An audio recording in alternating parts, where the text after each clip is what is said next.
सेवा म्हणतात, आम्ही आमच्या भाषेत राजकीय मर्यादा म्हणतो. बरं, म्हणजे तुमचं असं ठरलंय का पक्षातले कोणी कुठेही जाऊ, मग बाळा भेगडे अपक्षांसोबत जाऊ किंवा सुनील शेळकेंनी भाजपा सोडू, तुम्हाला घेणं देणं नाही, तुम्ही फक्त भाजपासोबत आहे. मग भाजपासोबत जो नेता असेल त्याच्यासोबत तुम्ही, जो नसेल त्याच्या विरोधात तुम्ही. जर बाळाभाऊंचा तुमच्या नावाला विरोध नव्हता तर बाळाभाऊंनी किमान किशोर भेगड्यांच्या नावाला तर विरोध करायला पाहिजे होता.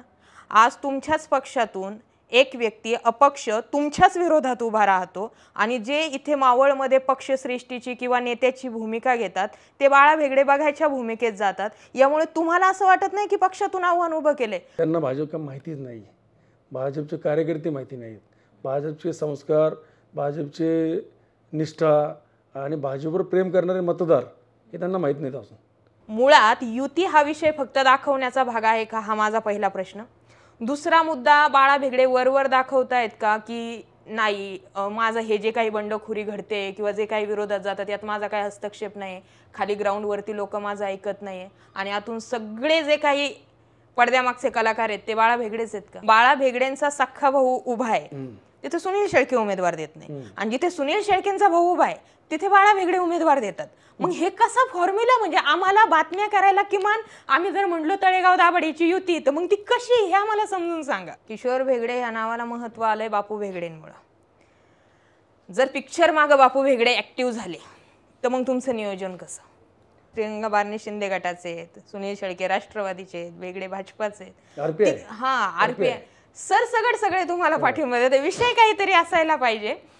सगळ्यात पहिलं म्हणजे ते पद म्हणून मी स्वीकारणार नाही, जबाबदारी म्हणून मी स्वीकारणार नाही. पैसा ज्याला वाटायचा तो पैसा वाटेल. जनता आज माझ्या बरोबर आहे. तळेगाव दाभाडेसाठी तुमचं व्हिजन काय? नमस्कार, मी विजया वामन. गेल्या अनेक दिवसांपासून मावळाचं राजकारण रंगलंय. हे राजकारण रंगायला खऱ्या अर्थानं सुरुवात झाली होती ज्यावेळी भाजपचा उमेदवार राष्ट्रवादीच्या आमदारानं जाहीर केला होता. ज्या संतोष दाभाडेंसाठी अख्खं रामायण घडलं त्यामध्ये नेमकं काय काय घडलंय हे समजून घेण्यासाठी संतोष दाभाडे यांच्यासोबत बातचीत गरजेची होती. तळेगाव दाभाडे नगर परिषदेवर नेमकं कोणाचा झेंडा फडकणार? भाजपा संतोष दाभाडे यांच्या उमेदवारीवर शिक्कामोर्तब करणार का? उमेदवार भाजपाचा आहे, सुनील शेळके ताकद का लावतात? अनेक प्रश्न होते आणि हे प्रश्नांची उत्तरं शोधण्यासाठी संतोष दाभाडे यांच्यासोबतची बातचीत गरजेची होती. आज आपल्या मुलाखतीमध्ये तेच आहेत, त्यांच्याशीच आपण बातचीत करणार आहोत. सर नमस्कार. नमस्कार. जसं मी म्हटलं तुमच्या उमेदवारीसाठी मोठं रामायण घडलंय. प्रश्न असा आहे जिथे निवडणुका निश्चित नव्हत्या, उमेदवार डिक्लेअर नव्हते, तिथे तुमची उमेदवारी जाहीर झाली. एकतर तुमचं काम ग्रेट असावं किंवा मग नाव चालत असावं असं काहीतरी विषय असणार. मग या सगळ्या प्रोसेसमध्ये तुम्ही समोर कसे आले? सुनील शेळकेंनी तुमचंच नाव का घेतलं? ऐकतोत आम्ही की सगळ्याच पक्षांमधल्या सगळ्याच लोकांसोबत तुमचं जुळू नये, पण तुम्ही RSSचे कट्टर आहेत, भाजप तर तुम्ही सोडणार नाही. मग सुनील शेळकेंचं तुमच्यावर एवढं प्रेम कसं? खरं तर सुनील शेळके आणि आम्ही लहानपणापासूनचे मित्र, एकाच पक्षामध्ये आम्ही काम केलं आणि सुनील शेळकेंना चांगलं माहिती आहे की संतोष दाभाडे हे निष्ठावंत भाजपचे कार्यकर्ते आहेत. सुनील शेळकेंनी 2019 साली भारतीय जनता पक्ष सोडून राष्ट्रवादीमध्ये प्रवेश केला. अपेक्षा होती त्यांना की मी पण त्यांच्याबरोबर जाईल, पण त्यांना ते कळालं की बाबा हा काय पक्ष सोडू शकत नाही, हा राष्ट्रीय स्वयंसेवक संघाचा कार्यकर्ता आहे. आणि त्यांनी, मी जेव्हा अध्यक्ष होतो भारतीय जनता पक्षाचा त्यावेळी ते नगरसेवक म्हणून निवडून आले होते. तेव्हापासून ते माझं कामाची पद्धत त्यांनी पाहिली. संघटनात्मक काम करत असताना सगळ्या लोकांना बरोबर घेऊन, जुने नवीन कार्यकर्त्यांना बरोबर घेऊन काम करण्याची माझी जी पद्धत आहे ती त्यांनी ती ओळखली. आणि आत्ताची जी 2024ची निवडणूक झाली त्यांना देखील वाटलं होतं की मी देखील अपक्षाच्या पाठीमागे जाईल, परंतु मी माझा युतीचा धर्म पाळला आणि खंबीरपणे त्यांच्या पाठीमागे उभं राहिलो. आणि भाजपचे मतदार आणि कार्यकर्ते यांनी त्यांना चांगल्या पद्धतीने साथ दिली आणि त्याचेच मी जी त्यांना साथ दिली त्याचा एक भाग म्हणून त्यांनी माझी उमेदवारी जाहीर केली. बरं, म्हणजे तुमचं असं ठरलंय का पक्षातले कोणी कुठेही जाऊ, मग बाळा भेगडे अपक्षांसोबत जाऊ किंवा सुनील शेळकेंनी भाजपा सोडू, तुम्हाला घेणं देणं नाही, तुम्ही फक्त भाजपासोबत आहे. मग भाजपासोबत जो नेता असेल त्याच्यासोबत तुम्ही, जो नसेल त्याच्या विरोधात तुम्ही, असं काही आहे का? बरोबर. बरं, या सगळ्या फॉर्म्युल्यांमध्ये तुम्ही जसं म्हणले की मी या पक्षाच्या मागे गेलो नाही, मग हेच कारण होतं का बाळा भेगडे जिथे तुमच्या उमेदवारीला सुनील शेळकेंनी पाठिंबा देऊन बाळा भेगडे हा नाही करत होते, याला हेच कारण होतं का? नाही नाही, मग त्यांचं कारण बाळाभाऊंचा काय सुद्धा होतं? माझ्या नावाला विरोध नव्हता. बरं. बाळाभाऊंना सुद्धा माझं काम माहिती आहे आणि बाळाभाऊंनी सुद्धा त्यावेळेस ज्यावेळेस मी महायुतीचं काम करायचं ठरवलं त्यावेळेस बाळाभाऊ माझ्याकडे आले होते. मला सांगितलं की बाबा का आपण असं करतोय, तर मी त्यांना सांगितलं की मला हे जमणार नाही. पण त्यांनी देखील मला म्हटलं की तुला जे पटतंय ते कर. त्यामुळं त्यांचा देखील माझ्या नावाला विरोध नव्हता.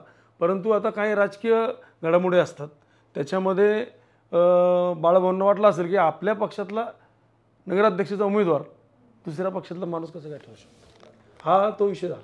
साधा प्रश्न आहे माझा, जर बाळाभाऊंचा तुमच्या नावाला विरोध नव्हता तर बाळाभाऊंनी किशोर भेगडेंच्या नावाला तर विरोध करायला पाहिजे होता. आज तुमच्याच पक्षातून एक व्यक्ती अपक्ष तुमच्याच विरोधात उभा राहतो आणि जे इथे मावळमध्ये पक्षश्रेष्ठीची किंवा नेत्याची भूमिका घेतात ते बाळा भेगडे बघायच्या भूमिकेत जातात. यामुळे तुम्हाला असं वाटत नाही की पक्षातून आव्हान उभं केलंय? मान्य आहे तुम्ही अनेक वर्षांपासून भाजपचे कट्टर आहे, मान्य आहे तुम्ही RSS सोडला नाहीये, पण बाकी जे आहेत ज्यांना कोणत्या तरी शब्दांवरून ते भाजपात आलेत, आज ते लोक तुमच्या विरोधात आहे आणि त्यांच्यासोबत किती मोठा गट असू शकतो? काय आहे, भाजपचे कार्यकर्ते 2 महिने झाले ते भाजपमध्ये आलेले आहेत. त्यांना भाजप का माहितीच नाही. भाजपचे कार्यकर्ते माहिती नाहीत, भाजपचे संस्कार, भाजपचे निष्ठा आणि भाजपवर प्रेम करणारे मतदार हे त्यांना माहीत नाहीत असून. ते फक्त त्यांना असं वाटतंय की मी भाजपमध्ये आलो म्हणजे भाजपचे कार्यकर्ते माझ्यावर येतील. भाजपचा एकही कार्यकर्ता हा त्यांच्यावर जाणार नाही, एकही मतदार त्यांच्यावर जाणार नाही, हे 100% मला खात्री आहे. बरं, जे तळेगाव दाभाडेसाठी घडतंय 11-17चा तुमचा फॉर्म्युला होता. आता तुम्हाला दोन्ही व्यक्तींनी म्हणजे सुनील शेळके आणि बाळा भेगडे दोघांनी नगराध्यक्षपदाचा उमेदवार दिलाय, म्हणून माझा हा प्रश्न दोन्ही पक्षांबाबत तुम्हाला मी लागू करते. 11-17चा फॉर्म्युला ठरलाय, जिथे 11 भाजपाचे उमेदवार आहे तिथे सुनील शेळके एकही विरोधात उमेदवार देत नाही, पण उर्वरित ज्या ठिकाणी 7 ठिकाणी राष्ट्रवादीचे उमेदवार आहे तिथे तुम्ही त्यांच्या विरोधात उमेदवार देत आहेत. मुळात युती हा विषय फक्त दाखवण्याचा भाग आहे का, हा माझा पहिला प्रश्न. दुसरा मुद्दा, बाळा भेगडे वरवर दाखवतायत का की नाही माझं हे जे काही बंडखोरी घडते किंवा जे काही विरोधात जातात यात माझा काही हस्तक्षेप नाही, खाली ग्राउंडवरती लोक माझं ऐकत नाही आणि यातून सगळे जे काही पडद्यामागचे कलाकार आहेत ते बाळा भेगडेच आहेत का? नाही, असं नाही. आज बाळा भेगडे पण भारतीय जनता पक्षाचे ज्येष्ठ नेते आहेत, माजी मंत्री आहेत. आज ही जी महायुती झाली ही मुख्यमंत्र्यांच्या समोर झालेली आहे. त्यामुळं बाळाभाऊ आत्तापर्यंत कधी पक्षाच्या विरोधात गेलेले नाही आहेत आणि कधीच ते जाणार नाही आहेत. त्यांच्या जे तुम्ही असं म्हणता किंवा दाखवता ते काही करतात असं बाळाभाऊ कधीच करणार. मग हे जे उमेदवार विरोधात दिले जातात तिथे काय, जिथे बाळा भेगडेंचा सख्खा भाऊ उभा आहे तिथे सुनील शेळके उमेदवार देत नाही आणि जिथे सुनील शेळकेंचा भाऊ उभा आहे तिथे बाळा भेगडे उमेदवार देतात. मग हे कसा फॉर्म्युला? म्हणजे आम्हाला बातम्या करायला किमान आम्ही जर म्हणलो तळेगाव दाभाडेची युती तर मग ती कशी हे आम्हाला समजून सांगा. आता काय झालंय की प्रत्येकाची एक महत्वाकांक्षा असते. जिथं पक्षाचा विचार होत नाही तिथं त्याचेच वैयक्तिक विषय त्या ठिकाणी चालला.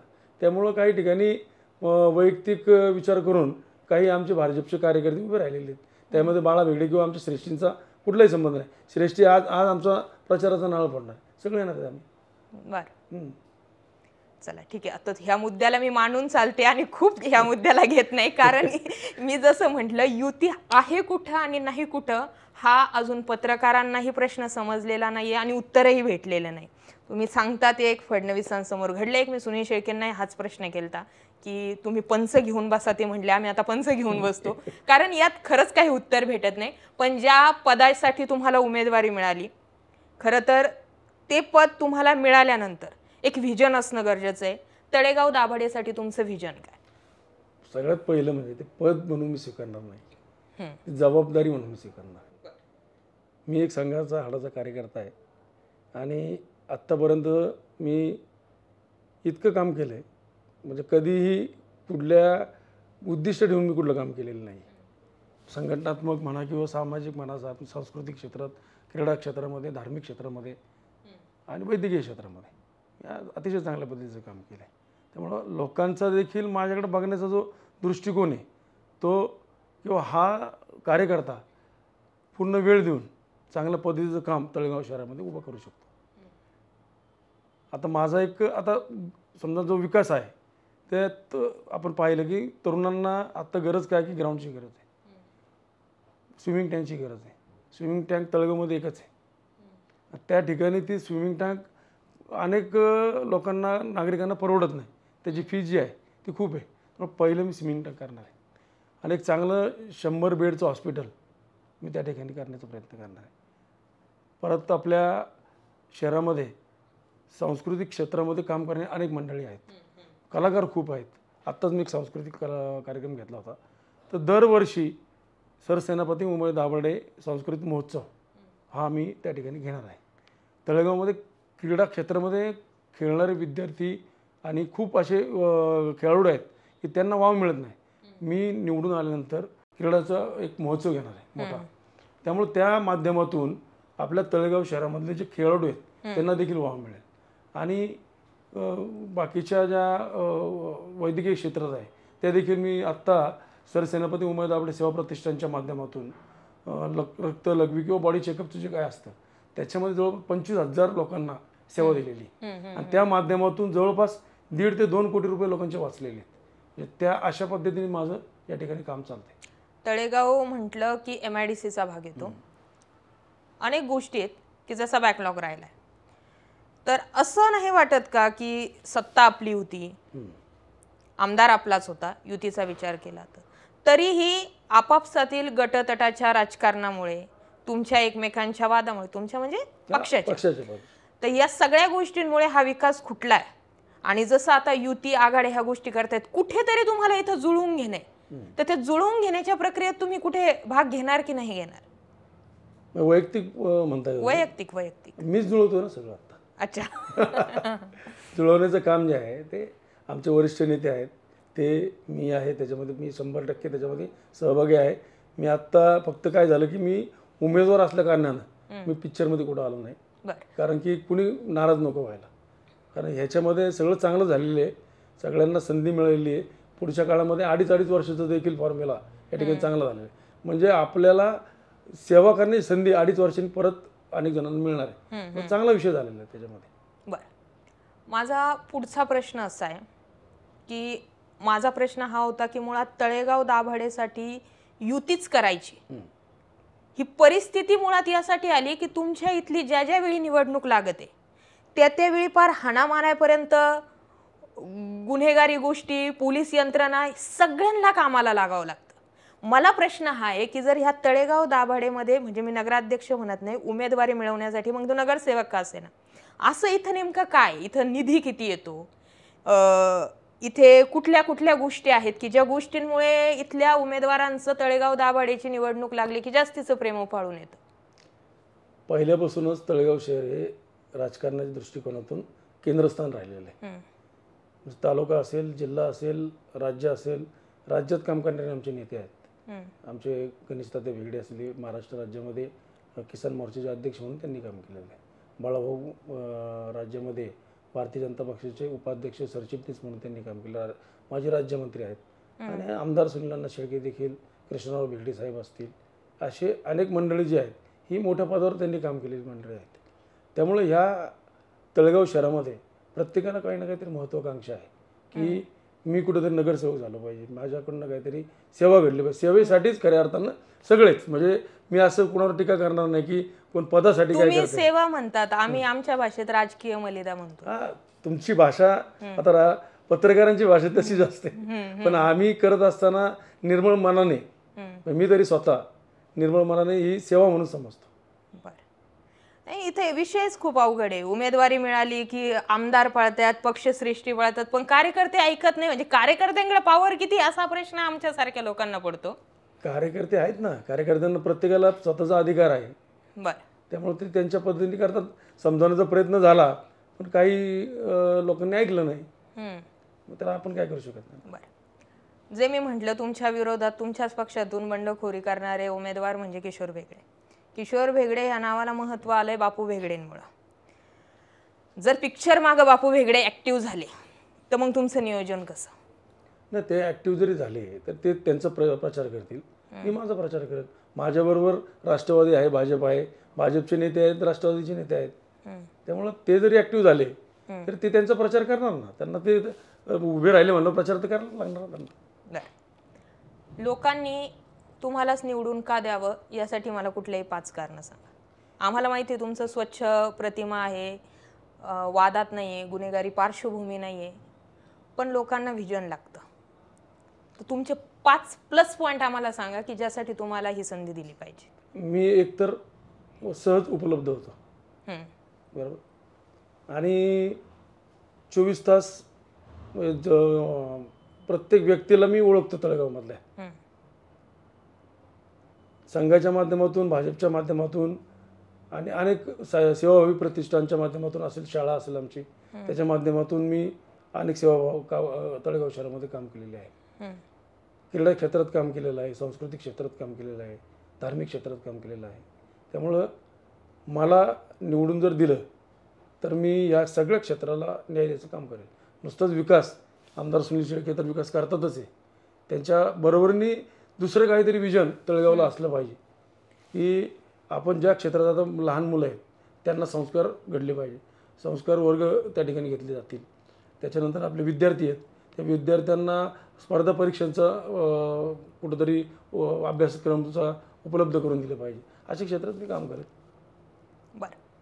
माझा पुढचा प्रश्न असा आहे की ठीक आहे, सुनील शेळके तुम्हाला निधी देतील किंवा जे काही तुमच्याकडचे व्हिजन्स असतील त्या सगळ्या गोष्टींमध्ये, पण मला आजही एका मुद्द्याचा डाऊट असा वाटतो की जी बंडखोरी दिसणारे उमेदवार फक्त किशोर बेगडे, अंतर्गत किती आहेत माहिती नाही. जसं तुम्ही सांगितलं मी अपक्ष सोबत गेलो नाही, मग आतमध्ये आणि कायमच तुमच्या इकडचा मी इतिहास बघितला की इथे कायमच असं आहे की आतलेच एकमेकांच्या विरोधात जे आहेत ते उभे राहतात. तर जे आम्हाला दिसत नाही पण आतून आहेत असा डाऊट वाटतोय, त्यांची बंडखोरी तुम्ही पक्षातून शमवलेली आहे का? चाललेत ना प्रयत्न ते पण. बरं. बाळाभाऊ आणि गणेश भाऊ आमची कार्ड कमिटी आहे, ती प्रयत्न करते. आता कसं आहे की प्रत्येक पक्षामध्ये कार्यकर्ता काम करत असताना कोण ना कोणतरी काम करताना दुखावला जातो. एकाला मिळतं, एकाला मिळत नाही.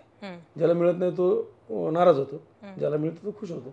जो नाराज घटक आहे त्याला समजवण्याचा प्रयत्न त्या ठिकाणी आमच्या पातळीवर चालू आहे. या सगळ्यांमध्ये तुम्ही शिंदेची शिवसेनेला कसं समजावलं? शिंदेची शिवसेना आता आप्पा खासदार आपले आप्पा बारणे, आता यांच्या तिन्ही ज्या निवडणुका झाल्या त्या निवडणुकीमध्ये मीच तळेगाव शहराचा प्रमुख होतो.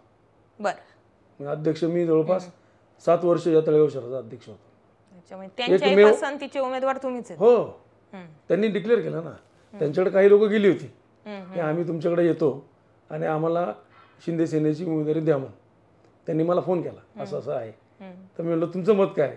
नाही म्हणलं तू चांगलं काम करतोय त्यामुळं मी तुला पाठिंबा देतोय, मी जाहीर करतो म्हटलं पाठिंबा. एक लोकसभेचा 3 वेळा निवडून आलेले खासदार, संसद रत्न आहेत, त्यांनी मला पाठिंबा दिलाय. म्हणजे माझ्यामध्ये काहीतरी आहे म्हणून त्यांनी मला पाठिंबा दिलाय. काहीतरी आहेच तुमच्यामध्ये. प्रियंका बारणे शिंदे गटाचे आहेत, सुनील शेळके राष्ट्रवादीचे आहेत, वेगळे भाजपाचे आहेत, आरपीआय सरसगट सगळे तुम्हाला पाठिंबा देते. विषय काहीतरी असायला पाहिजे. पण मी दुसऱ्या मुद्द्याकडे जाते. म्हणजे आत्ताही तुम्ही प्रचार उरकवून कसं तरी बसलेत आणि अजूनही तुमचं हे असेल तर जेव्हा ह्या इलेक्शन्स लागतात, निवडणुका लागतात, त्यावेळी तुमचा दिनक्रम कसा असतो? सकाळी किती वाजता उठता, संध्याकाळी कधी जाता आणि दिवसभरचं रुटीन कसं असतं? सकाळी साधारणपणे मी 5 वाजता उठतो. बरं. आणि मी 6-6:30ला घराच्या बाहेर पडतो, मंदिरात जाऊन दर्शन घेतो आणि मग प्रमुख लोकांच्या भेटी आणि त्यानंतर मग प्रचार. बरं. रात्री मग बैठका वगैरे होतात आणि मग जवळपास 1:30-2 वाजता झोपायला. बरं.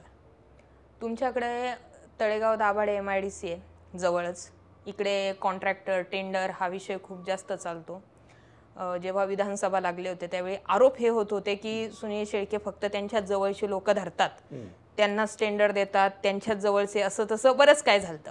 आता त्या तळेगाव दाभाडेमध्ये तुमची एंट्री होती, तर तुमचा ओव्हरऑल काम करण्याचा मानस कसा असेल? सगळे धरून चालायचे की काही सुट्टे सोडून द्यायचे की जवळचेच धरायचे? नाही, मी सगळ्यांना धरणार. एक तर माझा व्यवसाय वेगळा आहे. बरं. माझा कंपन्यांशी कुठला संबंध नाही आहे. माझा व्यवसाय वेगळा आहे, कन्स्ट्रक्शन आहे, माझे प्लॉटिंगचा बिझनेस आहे माझा. त्यामुळे त्याच्यामध्ये मला काय एवढं MIDC मध्ये माझं जाणं येणं जास्त नसतं. पण त्याच्यामध्ये पण मी जेव्हा जेव्हा मला संधी मिळेल सगळ्यांना संधी द्यायचा प्रयत्न मी त्या ठिकाणी करेन, सगळ्यांना बरोबर घेऊन जाण्याचा प्रयत्न करेन.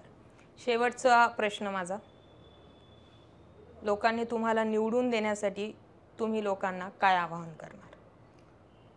आव्हान असं करेल, एकतर मी सर्वसामान्य कुटुंबातला कार्यकर्ता आहे, म्हणजे स्वतःच्या जीवावरती माझं शिक्षणसुद्धा मी अर्धवट झालं. घरची परिस्थिती वेगळी होती म्हणून माझं शिक्षण अर्धवट झालं, 10वीपर्यंत शिक्षण झालं. ते करत असतानाच मी संघाचं काम करायला लागलो आणि संघाच्या कामामुळे खऱ्या अर्थानं मला माझ्यातला कार्यकर्ता हा तयार झाला. आणि मग ते करत असताना लहानपणापासून निस्वार्थी भावनेने जी काय गोष्ट करायची ती स्वतःच्या स्वार्थासाठी कधीच मी केली नाही.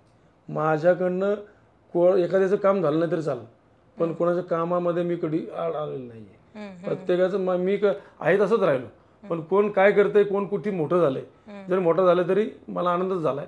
आणि जर कोण लहान राहिला असेल त्याला मी बरोबर घेऊन जाण्याचा प्रयत्न केलेला आहे. त्यामुळे तळेगावचा विकास करत असताना या तळेगाव शहरातल्या सगळ्या घटकांना बरोबर घेऊन मी तळेगावचा विकास चांगल्या पद्धतीने करण्याचा प्रयत्न करेन. तुम्ही म्हणता मी सर्वसामान्य घरातला व्यक्ती, निवडणुका लागला की पैसा बोलतो. समोरून जर पैसा आला तर तुमच्याकडे काहीतरी उत्तर पाहिजे ना. पैशा पुढे लोकांनी काय करायचं, पैशा पुढे भूत नसतात. तर तुमचं कसं जमणार? नाही, पैसा ज्याला वाटायचा तो पैसा वाटेल. जनता आज माझ्या बरोबर आहे. मी ज्या ज्या ठिकाणी जातोय त्या त्या ठिकाणी जनता मला म्हणते तुम्ही आले नसते तरी चाललं असतं, आम्ही तुम्हालाच मतदान करणार आहोत. इतका ठाम विश्वास जनताच मला देते. म्हणजे पैसा चालणार नाही? नाहीच, 100% नाही चालणार पैसा. बघा तुम्ही, बघावाच लागणार आहे विषय काय. 3 तारखेला तुम्हाला कळेल या तळेगाव शहरामध्ये नगराध्यक्षपदाचा माझा जो उमेदवार आहे तो किती मताधिक्याने निवडून येतो. बरं, तर आपल्यासोबत सगळ्यात चर्चेत असलेले वादग्रस्त जी नगर परिषद आहे त्यासाठी ज्या नगराध्यक्षपदाच्या उमेदवाराची मुलाखत जी गरजेची होती त्या व्यक्तीसोबत आपण बोललोत. संतोष दाभाडे हे असं व्यक्तिमत्व आहे की ज्यांना सगळ्या पक्षांकडून पाठिंबा मिळालाय. हे सुनील शेळकेंबाबतही झालं नव्हतं, त्यामुळे या उमेदवारासोबत बोलणं गरजेचं होतं. जितकी माहिती काढली तितके भाजपशी कट्टर राहिलेत. RSS सोबत 30 ते 35 वर्ष काम केलंय. बंडखोरी होतीये, विरोधात अनेक जण आहेत, पण शेवटी ठरवणारी जनता जनार्दन आहे. तुम्हाला संतोष दाभाडे यांच्याबाबत काय वाटतं? खरंच ते नगराध्यक्ष उमेदवारीसाठी योग्य उमेदवार आहेत का? कमेंट करा आणि त्यांच्यासोबतचा काही अनुभव असेल तर तोही शेअर करा. सर, तुम्ही आम्हाला वेळात वेळ काढून वेळ दिली त्याबद्दल धन्यवाद.